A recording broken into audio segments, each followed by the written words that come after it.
Sofiane, tu viens de passer une semaine de vacances, on peut dire que ça va, tu t'es reposé? Ouais, j'en ai profité pour rentrer chez moi et rester auprès des liens. Ouais, ça m'a fait du bien de couper et j'en ai profité pour faire une opération des dents de sagesse et pour être bien pour la suite de la semaine. Justement, Sofiane, on sait que, enfin, médicalement, les dents, ça a beaucoup une relation avec tout ce qui est douleur musculaire et tout. Donc, c'est vraiment pointu là-dessus. C'est pour éviter toutes mes aventures durant la reprise là. Ouais, non, mais ça faisait un moment que j'avais un problème à ce niveau-là et puis les nerfs sont reliés et ça peut éventuellement causer des soucis au niveau musculaire. Donc voilà, les précautions, j'ai fait durant la trêve et comme ça, je suis tranquille et j'ai pu préoccuper tout ça. Alhamdulillah. Quand on passe comme ça, quand on fait 17 matchs comme ça, une semaine, c'est pas trop peu, une semaine de vacances? J'ai pas entendu maintenant. Je t'ai dit, quand on passe comme ça, on joue comme ça 17 matchs. Une semaine de vacances, c'est pas trop peu? Écoutez, non, moi pour ma part en tant que joueur, c'est clair que c'est peu, mais bon, voilà, c'est des calendriers qui veulent ça, il y a beaucoup de matchs.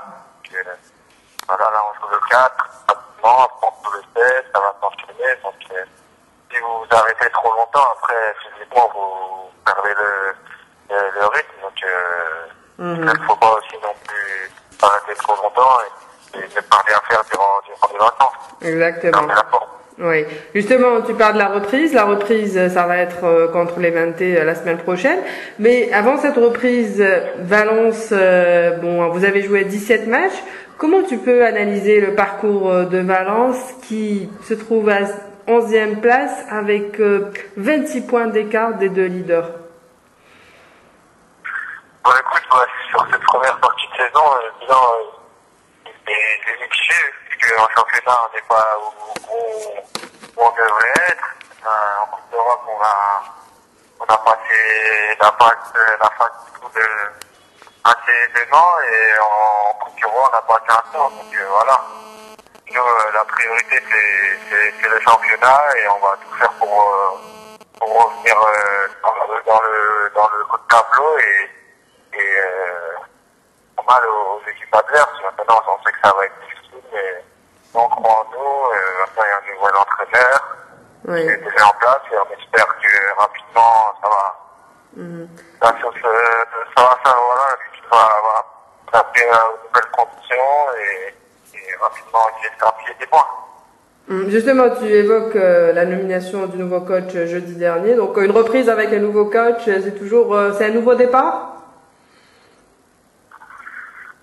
Oui, vous savez qu'un nouvel entraîneur, il y a toujours un temps de présentation, on apprend à se connaître lui et les joueurs, et ça prend un petit peu de temps, mais on va faire en sorte que rapidement, les consignes soient appliquées, et c'est en pensant qu'on va arriver à cela, et oui, bien sûr que mentalement, les joueurs redécouvrent une nouvelle façon de travailler, une nouvelle façon d'aborder les rencontres, et c'est un nouveau départ, c'est clair.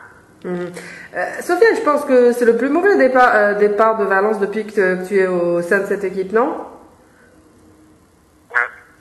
Comment on vit ça quand on est dans un grand club et qu'on fait pas le départ escompté qu'on avait prévu et tout? Donc, pour notre part, en tant que joueur, c'est toujours très difficile parce qu'on est les premiers touchés. Nous, on reste pas quand ça se passe mal. À notre niveau, on est des compétiteurs. Donc, chaque match, on le prend à cœur et on a envie de le gagner. Maintenant, quand ça se passe bien, tout le monde est heureux, et quand ça se passe bien, c'est peut-être plus compliqué, et faut qu'on sache savoir faire le dos rond et être plus solidaire entre nous et ne rien lâcher, car tôt ou tard la roue elle tourne, et voilà, dans un club comme Valence, c'est une grosse pression, à la fois extérieure et à la fois du club pour les résultats, et voilà, il ne faut pas se permettre de se relâcher, et on fera tout pour arriver en haut du tableau. Voilà, il y a eu un nouveau coach en début de saison, donc c'est toujours difficile de changer d'entraîneur plusieurs fois. Et voilà, on préfère la stabilité, mais bon, voilà, il y a eu un nouvel entraîneur, un nouveau président, et c'est compliqué, des nouveaux joueurs, des joueurs sont partis. Donc, tout à fait. Voilà. C'est beaucoup de choses, et voilà, maintenant on espère stable et pouvoir travailler plus sereinement. Sophie, sur un plan un peu plus personnel, tu es passé par des périodes difficiles. Sur un plan un peu plus personnel, tu es passé par des périodes difficiles cette année, notamment quand tu as perdu ta place de titulaire en sein de cette équipe. Comment tu l'as vécu ça? Tout d'abord, j'ai commencé la saison, juste avant la première journée, je m'étais blessé 10 jours. Oui. Et je suis revenu juste avant la première journée, je pensais débuter, mais après, on n'a pas fait débuter, j'ai joué la deuxième journée, on a perdu, et on a fait un très mauvais match, et ensuite, il y avait des fois je jouais, des fois je ne jouais pas, et voilà, c'est la concurrence, c'est les choix d'entraîneur, il faut savoir les accepter, et là, dernièrement, je joue régulièrement tous les matchs. Tout à fait. Et je suis en forme, et depuis quelques temps, et je me sens bien. Voilà, ça fait partie de la vie d'un footballeur. Voilà, tu peux commencer une saison en tant que remplaçant ou titulaire. Des fois tu joues, des fois tu ne joues pas, mais il faut savoir toujours être prêt quand on fait appel à toi. Sophie, l'année passée, justement, t'étais pratiquement le chouchou, le grand chouchou du public. Et cette année, justement, en parlant de ces moments difficiles, il y a eu des matchs, malheureusement, où t'as été sifflé. Comment on vit ça? Et pourquoi ce revirement de situation de la part du public? Dans certains matchs, hein, pas tout, mais... C'est très spécial, le public, ça va, voilà, si je peux dire, il est presque unique. C'est un public qui est très très exigeant, et voilà, quand ça va bien, c'est toujours plus facile, et quand ça va mal, les gens sont frustrés, et bon, peut-être que des fois il n'y a pas un juste milieu, mais bon, ça fait partie du football, et moi personnellement c'est quelque chose que je vis assez sereinement. Voilà, j'essaie toujours de progresser, d'être... Il faut être mentalement solide pour faire face à ça. Comment? Il faut mentalement être solide pour faire face... Je te dis, est-ce que mentalement il faut être solide pour faire face à tout ça? Bien sûr que mentalement il faut être solide, et au niveau, si vous voulez durer, il faut être solide, et rien ne doit vous déstabiliser, et voilà, que ce soit des applaudissements ou des sifflets, il faut être toujours le même, et réagir pareil, il faut avoir du sang-froid, et un certain recul, et c'est comme ça, un jour vous êtes titulaire, un jour vous êtes sifflé, ça fait partie du jeu, mais voilà, pour ma part, ça ne change absolument rien, et je suis très fier d'appartenir à ce grand club qui est Valence. Oui, d'autant plus que là, ça va beaucoup mieux. Dernier match avant la trêve, c'était face au Real. On t'a vu dans un rôle très très défensif, notamment sur Ronaldo qui jouait de ton côté. Est-ce que c'était des consignes ou on t'a vu beaucoup défendre ce jour-là? Quand tu joues contre le Real Madrid, il faut une chose, c'est être solidaire, et ça passe par là de faire un résultat compétitif. Donc voilà, de continuer de les bloquer sur les côtés, faire des prises à deux. Donc moi j'ai des consignes de mon entraîneur au maximum, je les ai appliquées, et voilà, j'ai fait le meilleur de moi-même. Malheureusement, j'ai passé tout près d'un match nul. Oui, c'est vrai. Dommage quand on voit qu'il y a eu un but clairement en jeu, c'était 2-3 en jeu, le troisième but en enquête. C'est vraiment dommage, on méritait vraiment ce match nul, par exemple. Justement, quand un joueur à vocation offensive comme toi défend beaucoup, il perd beaucoup d'énergie, et du coup, tu deviens pas forcément très lucide. Je sais pas pourquoi tu m'entends mal. Là, tu m'entends? Attends, 2 secondes. Ouais, je sais pas si t'entends de loin. Je sais pas, 2 secondes, attends, je vois, je sais pas. Attends, 2 secondes. Je vais essayer de... Ah non. 2 secondes. Là, tu m'entends? Allô? Là, tu m'entends bien? Ah ben très bien. Je t'ai dit, et quand on défend beaucoup comme ça, dans des matchs comme ça, pour des joueurs à vocation offensive comme toi, on perd certainement beaucoup d'énergie et du coup on n'est plus très lucide quand on attaque, non? Oui, absolument. Oui, absolument. C'est beaucoup d'efforts, il faut être généreux pour son équipe et c'est clair qu'il y a des moments, surtout en fin de match, on peut être amené à être moins lucide. Ça fait partie du jeu et voilà, je pense qu'on a eu des occasions pour marquer aussi et pas loin de gagner ou faire match nul, mais bon, voilà. Donc il a la réussite et bravo à eux. On t'a vu discuter avec Ronaldo en fin de match, qu'est-ce que vous vous êtes dit? Avec Ronaldo, je me souviens pas trop la vérité de ce que nous a pu dire. Tu te souviens pas, non? Ah. T'as dit quoi? Je t'ai dit, tu te souviens... Ah, attends. Je t'ai dit, tu te souviens pas, non, ce que vous êtes... Oui, parce qu'en fait, tous les Algériens ici se demandaient de quoi vous avez parlé et tout, parce qu'on t'a vu parler pendant peut-être une minute, juste à la fin, là. Parce que quand l'arbitre a sifflé, il était de ton côté. Oui, spécial. D'accord. Bon, on va un peu parler de l'équipe nationale. Un tirage au sort pour la Coupe du Monde. On hérite de la Russie, de la Belgique, de la Corée du Sud. D'abord, ton avis sur ce groupe? Moi, ce groupe, je le vois compliqué. Moi, faut pas se mentir, il faut pas être... voilà, on sait que la Belgique, c'est l'une des meilleures équipes au monde actuellement. La Russie, je crois qu'il a perdu un match dans des qualifs. Oui. Qui est un entraîneur de renommée internationale et la Corée qui fait toujours des gros mondiales et qui a des joueurs très dangereux, des joueurs joués en Allemagne, qui ont une très haute qualité, très vifs. Donc c'est vraiment compliqué et je pense qu'on n'a rien à perdre. Donc voilà, il faudra jouer vraiment avec une grosse générosité comme on l'a toujours fait et Inch'Allah avec un peu de réussite dans les joueurs pour faire la différence et passer ce tour, Inch'Allah.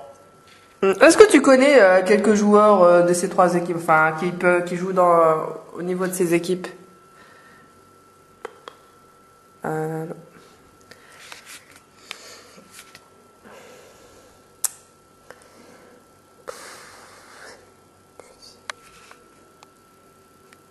Joueurs enfin qui évoluent au niveau de ces trois élections, est-ce que tu as eu à les jouer contre ces joueurs ou peut-être les avoir eu dans... Des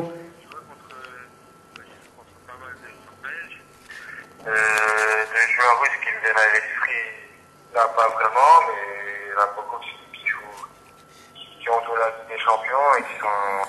Pardon, j'ai pas entendu le premier, tu avais joué contre qui? Belge, d'accord, d'accord. Certains joueurs belges, d'accord.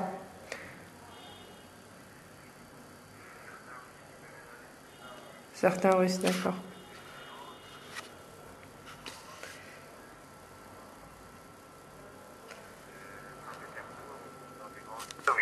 C'est la Coupe d'Europe. Et les Coréens jouent dans la Bundesliga, certains, donc ce sera vraiment pas facile. Il faut respecter tout le monde, mais nous, franchement, on n'a rien à perdre et on ira là-bas pour passer ces tours. La Corée, tu connais ou pas du tout? De temps en temps, donc il y a un attaquant, je crois, qui est au Bayern Leverkusen qui flambe pas mal. Il y en a 2-3 autres qui sont en Europe, qui sont pas mal aussi. Donc c'est un gros collectif et il faudra vraiment se méfier de cette équipe. D'accord, d'accord. On a beaucoup évoqué le fait de jouer, enfin il y a eu beaucoup de discussions et beaucoup d'informations faisant état qu'on allait probablement jouer contre le Portugal pour le 5 mars. Finalement, ça sera la Slovénie. Vous, en tant que joueur de la sélection, le 5 mars, on joue contre la Slovénie. Vous, en tant que joueur de la sélection, est-ce que, comme peut-être les Algériens ou ici, vous êtes déçus de ne pas avoir le Portugal ou vous dites non, nous, on prend ce qu'il y a? Écoutez, moi, je joue pas des matchs amicaux pour faire des matchs de gala, quoi. Moi, je joue pour que voilà, l'équipe puisse apprendre et qu'elle s'enrichisse en expérience. Le coach a choisi la Slovénie. il a sûrement de bons arguments pour choisir la Slovénie. Et nous, on se préparera, on jouera ce match amical avec sérieux et on va tâcher de le gagner. Une seule date FIFA, il y aura certainement 3 matchs amicaux, un le 31, enfin le deuxième le 31, le troisième le 4 juin, peut-être un quatrième au Brésil. Est-ce que tu penses en 6 mois comme ça, 4 matchs, bon c'est les dates FIFA qui l'exigent, 4 matchs et un seul stage au mois de mars, ça sera suffisant pour préparer l'équipe pour cette Coupe du Monde? Bah écoutez, l'équipe a déjà fait une canne ensemble, on a passé plus d'1 mois ensemble. On a fait 2 mois de juin à plus d'1 mois ensemble. Maintenant, l'équipe, elle se connaît. Moi, je pense que personnellement, de faire 1 mois de plus, je sais pas si ça améliorera quelque chose. Maintenant, ce qu'il faut, c'est simplement jouer des matchs amicaux ensemble et pour qu'il y ait plus d'automatisme. Mais déjà, faire des stages et plus d'entraînement et tout, je pense pas que ça nous servira. Et 4 matchs amicaux, je pense que c'est très très bien. Toujours des matchs, mais il faut jouer contre des équipes non pas africaines, mais des équipes autres qu'africaines. Il y aura probablement... Oui.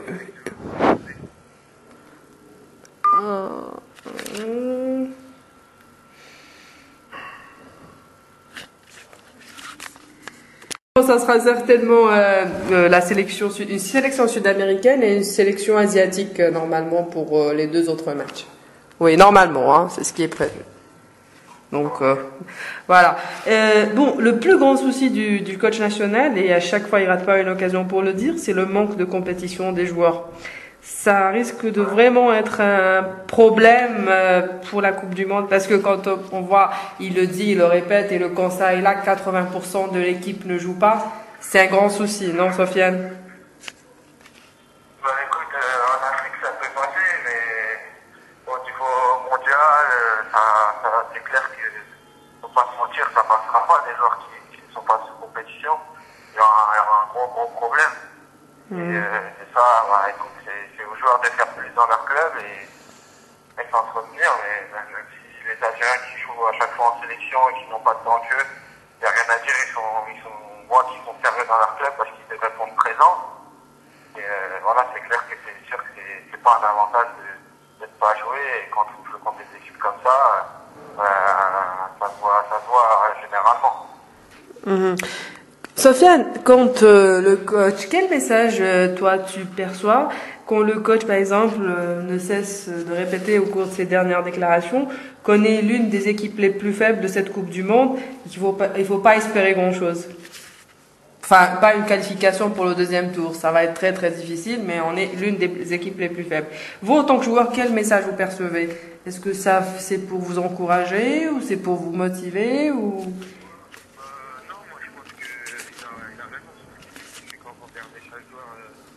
De l'Algérie, vous analysez, et bah, il y en a pas, je crois qu'il y en a quasiment pas qui jouent dans les grands clubs, il y en a que 3. Et après, il y en a qui jouent en Algérie, il y en a qui jouent dans des pays, des championnats, pas de haut niveau. Et quand vous regardez, vous assemblez tout ça, ça m'a fait une sélection qui sur le papier, n'est pas une grande sélection et n'est pas un acteur principal du mondial. Maintenant, on sait qu'il y a des jeunes, cette équipe, il y a un fort potentiel. Et pour la Coupe du Monde 2014, faut pas demander la face. L'Algérie fait partie des petits poussés et ça peut être un avantage parce qu'elle ne sera pas pris au sérieux, et c'est là que l'équipe qui a un peut venir créer l'espoir. Justement, toi tu dis que l'Algérie ne sera pas prise au sérieux. Nous qui étions au tirage au sort, nous avions rencontré Capello que l'Algérie connaît puisque nous l'avions rencontré en 2010 quand il était sélectionneur de l'Angleterre et que l'Algérie avait fait match nul à l'époque. On lui avait dit bon, vous avez déjà rencontré l'Algérie, qu'est-ce que vous en pensez? Là, vous retombez encore sur l'Algérie. Il a répondu. À l'époque, c'est vrai que quand on a vu, quand on était avec l'Algérie, tout le monde était heureux, les Anglais, moi-même et tout. Mais maintenant, je sais qu'il faut pas crier victoire avant d'avoir joué un match, et je vais vraiment étudier et analyser cette équipe algérienne, et on la prendra très très au sérieux. Oui, bien sûr, c'est de la communication, mais Ce que je veux dire, c'est, moi, par exemple, dans mon club, je sais comment l'Algérie est perçue. Quand je discute avec mes coéquipiers en sélection, je sais comment l'Algérie est perçue dans d'autres championnats. Et moi, je peux vous dire que, voilà, personne ne connaît le footballeur algérien.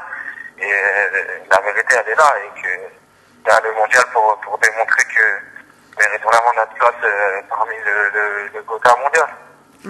Bon, je vais finir avec ça. Deux dernières questions. On est pratiquement l'avant-dernier jour de l'année. Quelle a été pour toi cette année sur le plan sportif, hein, ou autre, comme tu veux, peut-être le meilleur et le plus mauvais souvenir? Le meilleur, c'est sans hésiter cette qualification à la Coupe du Monde. Après tant d'efforts et de sacrifices. C'est vraiment un objectif que j'avais à cœur et depuis que je suis arrivé en sélection, c'est vraiment de remettre, de faire partie de ce nouveau projet, de remettre l'Algérie sur les bons rails. Et vraiment heureux. Et voilà. Et pour mauvais souvenir de l'année 2013,